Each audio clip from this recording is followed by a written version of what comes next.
Halo teman-teman semuanya, di sini kami akan membahas perkembangan sistem periodik.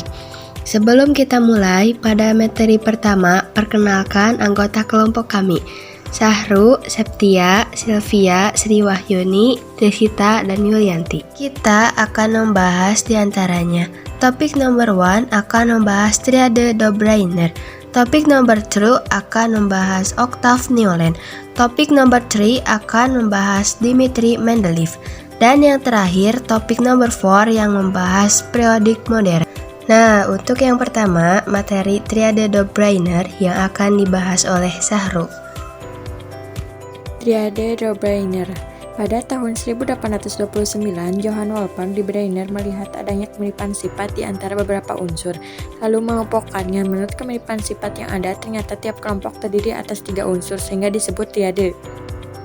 Jika unsur-unsur dalam triade tersebut disusun menurut kenaikan massa atom-atomnya, ternyata massa atom maupun sifat-sifat unsur yang kedua merupakan rata-rata dari massa atom unsur pertama dan ketiga. Penemuan ini memperlihatkan adanya hubungan antara massa atom dengan sifat-sifat unsur. Selanjutnya, kelompok unsur.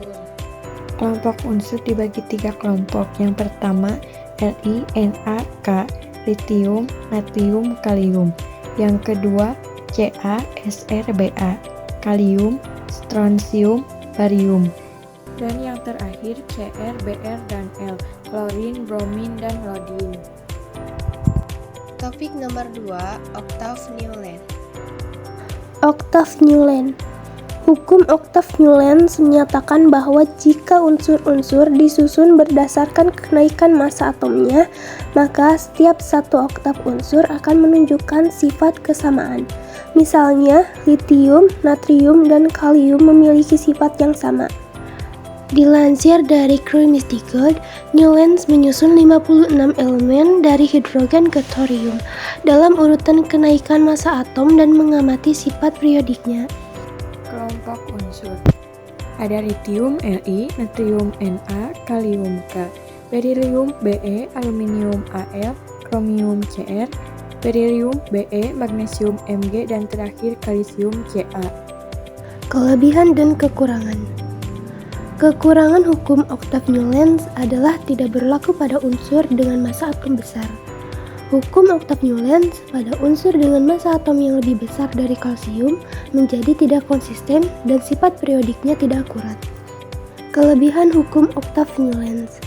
Penemuan Newland sempat tidak dihargai pada masanya, namun seiring dengan berkembangnya zaman, hukum Octave Newland mulai dihargai karena memegang peranan penting dalam perkembangan hukum periodik unsur. Topik nomor 3, Dmitri Mendeleev. Dmitri.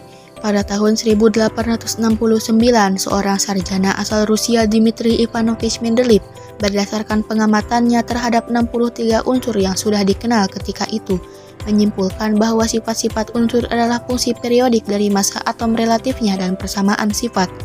Artinya, jika unsur-unsur disusun menurut kenaikan massa atom relatifnya, maka sifat tertentu akan berulang secara periodik.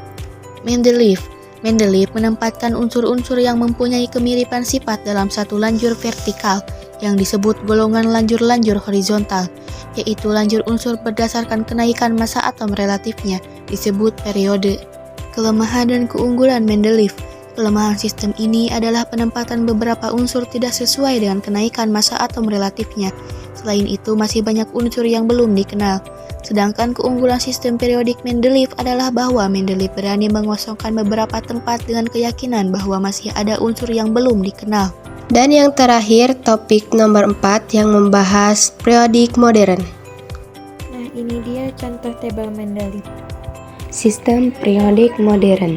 Kurang lebih dari 45 tahun berikutnya, tepatnya pada tahun 1914, Henry G.J. Moseley menemukan bahwa urutan unsur dalam tabel periodik kenaikan nomor atom. Tabel periodik modern yang disebut juga tabel periodik bentuk panjang, disusun menurut kenaikan nomor atom dan kemiripan sifat. Tabel periodik modern ini dapat dikatakan sebagai penyempurnaan tabel periodik Mendeleev. Hasil ini diperoleh berdasarkan pengelompokan unsur-unsur berdasarkan kenaikan nomor atom adalah sistem periodik modern dan kemudian sering disebut tabel tambah periodik unsur. Di dalam sistem periodik modern ditemukan keteraturan pengulangan sifat dalam periodik baris dan kemiripan sifat dalam golongan kolom. Dalam golongan tersebut, golongan adalah susunan unsur-unsur dalam SPU ke arah tegak atau vertikal yang disusun berdasarkan kemiripan sifat.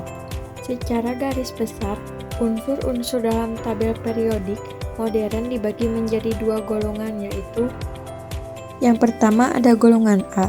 Golongan 1A disebut golongan alkali, golongan 2A disebut golongan alkali tanah, golongan 3A disebut golongan boron atau aluminium, golongan 4A disebut golongan karbon atau silikon, golongan 5A disebut golongan nitrogen atau fosfor, golongan 6A disebut golongan oksigen atau sulfur, golongan 7A disebut golongan halogen, golongan 8O disebut golongan gas mulia atau gas inert. Dan yang kedua adalah golongan B, golongan transisi Golbe, yaitu 3B, 4B, 5B, 6B, 7B, 8B, 2B, dan 1B. Golongan transisi dalam ada dua deret.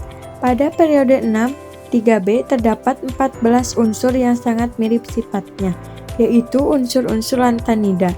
Demikian juga pada periode 7, yaitu unsur-unsur aktisida. Supaya tabel tidak terlalu panjang, unsur-unsur tersebut ditempatkan tersendiri pada bagian bawah sistem periodik.